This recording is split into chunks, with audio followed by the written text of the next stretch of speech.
ఎవరు నమ్మినా నమ్మకపోయినా కేసీఆర్ వద్ద ఇప్పుడు డబ్బు కూడా లేదు. లోక్సభ ఎన్నికల్లో అభ్యర్థులకు నిధులు ఎలా అని ఆయన మదన పడుతున్నారు.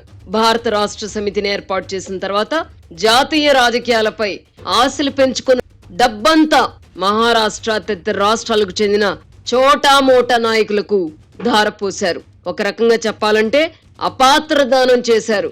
ఇప్పుడు ఆయనే నిధుల కొరతను ఎదుర్కొంటున్నారు.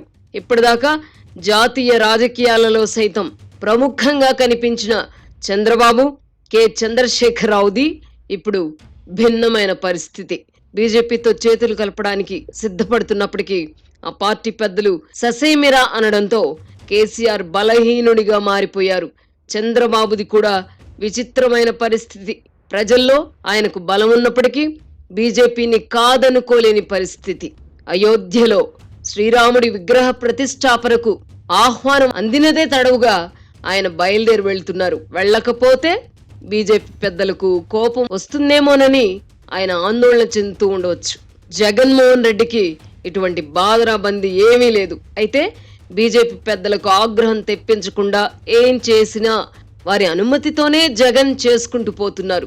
3 రాజధానుల విషయం కూడా బీజేపీ పెద్దలకు చెప్పే చేశారట. అయినా 3 రాజధానుల వ్యవహారానికి అతీగతి లేదు. ఢిల్లీ పెద్దల సూచన మేరకు ఎన్ని రమణపై ఫిర్యాదు చేసినా ఆయన ప్రధాన న్యాయమూర్తిగా నియమితులు కాకుండా ఆపలేకపోయారు.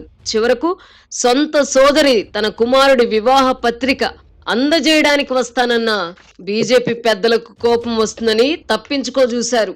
మొత్తం మీద బీజేపీ పెద్దలను పల్లెత్తు మాట అనలేని పరిస్థితి జగన్మోహన్ రెడ్డిది.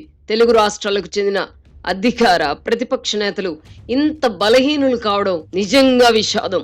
ఒకప్పుడు ఇందిరాగాంధీ వంటి నాయకురాల్ని ఎదిరించి తొడగొట్టి నిలబడిన ఎన్టీఆర్ను చూసాం.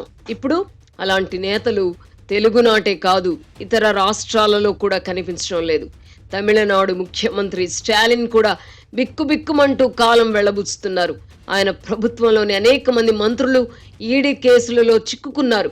బీహార్ ముఖ్యమంత్రి నితీష్ కుమార్ ఎప్పుడు ఏ మలుపు తీసుకుంటారో తెలియదు.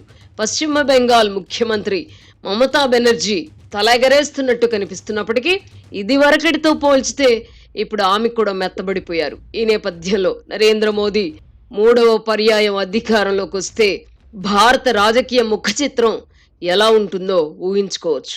ప్రాంతీయ పార్టీల పెద్దలు బతికి బట్టకట్టాలంటే ఢిల్లీ ఆధిపత్యానికి తలవంచక తప్పని పరిస్థితులు రావచ్చు. ప్రధాని మోదీని ఎదిరించి నిలబడే శక్తి ఏ ప్రాంతీయ నాయకుడికి కూడా ఉండదు. అందుకే ప్రస్తుత పరిస్థితుల్లో ఒడిశా ముఖ్యమంత్రి నవీన్ పట్నాయక్ మోడల్ను ఆచరించడమే ఉత్తమం అనే అభిప్రాయానికి పలువురు నాయకులు వచ్చేస్తున్నారు. జాతీయ రాజకీయాలు ఊసెత్తకుండా రాష్ట్రానికే పరిమితమవుతూ కేంద్రంతో సఖ్యతగా ఉండడమే నవీన్ మోడల్. మనిషి బ్రతికితే రాజులా బ్రతకాలి, రారాజులా బ్రతకాలి. అందుకు మార్గం స్వర్గసీమ సుకేతనంలో భూమి కొనుగోలు చేయడమే. వెంచర్ ముగింపు పథకంలో భాగంగా మార్కెట్ ధరతో పోలిస్తే 33% ఆదా. ఇప్పుడు ప్రధాని మోదీకి శ్రీరాముడు కూడా తోడయ్యాడు. అయోధ్యలో శ్రీరాముడి విగ్రహ ప్రాణ ప్రతిష్ఠ మహోత్సవాన్ని ఘనంగా నిర్వహించనుండడంతో ఉత్తర భారతదేశం జై శ్రీరామ్ నినాదాలతో మారుమోగుతున్నది. విగ్రహ ప్రతిష్ఠ జరగకపోయినా, ప్రత్యేక పూజలు జరగకపోయినా అయోధ్య అక్షింతలంటూ దేశమంతా ప్రజలందరికీ పంచుతున్నారు. మోదీ ఆచరిస్తున్న ఈ రాజకీయ తంత్రం ముందు ఎవరు మాత్రం నిలబడగలరు? అందుకే కాబోలు 2024 ఎన్నికలను కూడా వదిలేసి 2029 ఎన్నికల్లోనే అదృష్టాన్ని పరీక్షించుకోవాలని రాహుల్ గాంధీ నిర్ణయించుకున్నారు. అప్పటికి ప్రధాని మోదీ 80 ఏళ్లకు చేరతారు. మహాభారతంలో అస్త్ర సన్యాసం చేస్తే తప్ప భీష్ముణ్ణి నిలువరించలేమని శ్రీకృష్ణుడు చెబుతాడు. ఆధునిక భారతంలో రాజకీయ రణక్షేత్రంలో నరేంద్ర మోదీ మోహరించినంత వరకు ఆయనను ఎవరూ ఢీకొని నిలబడలేరా అంటే ప్రస్తుతానికి లేరు అనే చెప్పవచ్చు. రానున్న ఎన్నికల్లో మనకు వినబడబోయే నినాదం ఒకటే, జై శ్రీరామ్, జై మోదీ. అంతే. ఈ పరిస్థితుల్లో కేసీఆర్ అయినా, చంద్రబాబు అయినా, జగన్మోహన్ రెడ్డి అయినా, రేవంత్ రెడ్డి అయినా తల వంచాల్సిందే.